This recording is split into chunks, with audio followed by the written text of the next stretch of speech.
Lawn bowling is a quiet, civilized game, not something you'd expect to be outlawed. But in 16th century England, Henry VIII banned lawn bowling among commoners because it was a distraction from work. It took a couple of centuries before his ban was lifted, and the game became completely legit. In lawn bowling, the path to victory is not straight. The bowl is designed to roll in a curve towards the object ball, the smaller yellow one called the jack.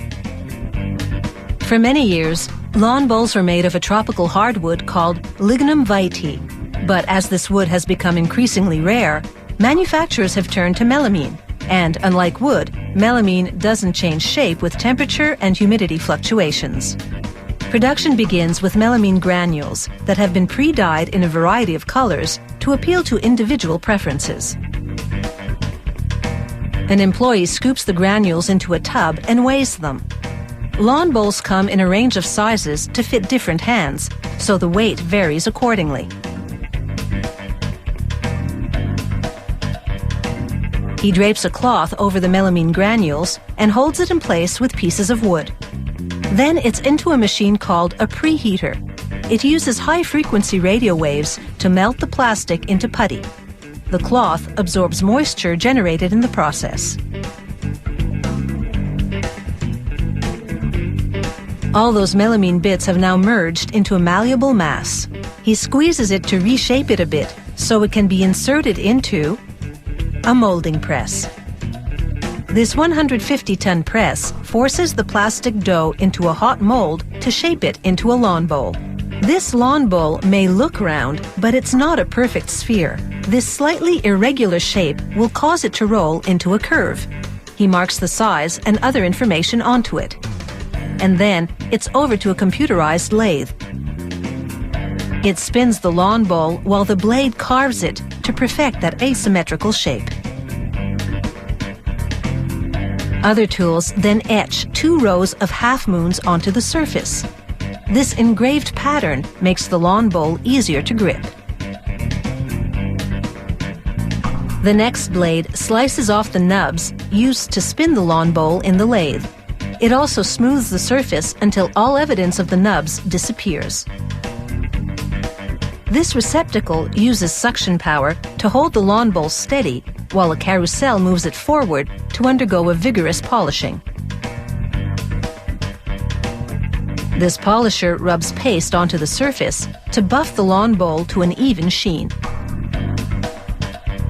A robot then turns the lawn bowl upside down to expose the unpolished side. Then puts it back in the receptacle so the polisher can buff this side of the lawn bowl. The entire lawn bowl now gleams, and an unpolished bowl next to it looks dull by comparison. But there's more polishing to come. The next machine spins the lawn bowl against another polisher. This one applies a finer grade compound to it.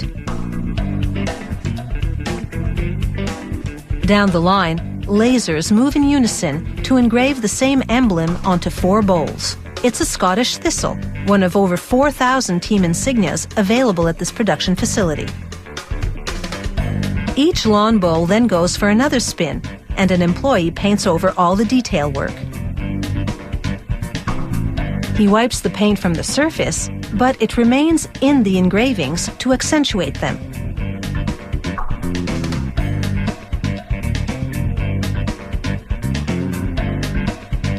Some lawn bowls get 2-toned paint jobs. The worker brushes red paint into a hawk engraving, which provides a nice contrast to the yellow detail work.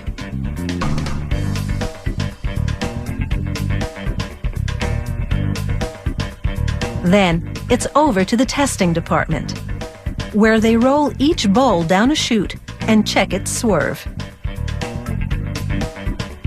They also verify that each bowl lands in approximately the same spot as the master bowl, which means they're all equal and they conform to world standards. Including cooling time between processes, it takes about 2 days to make a lawn bowl. But once the work is done, it's all fun and games.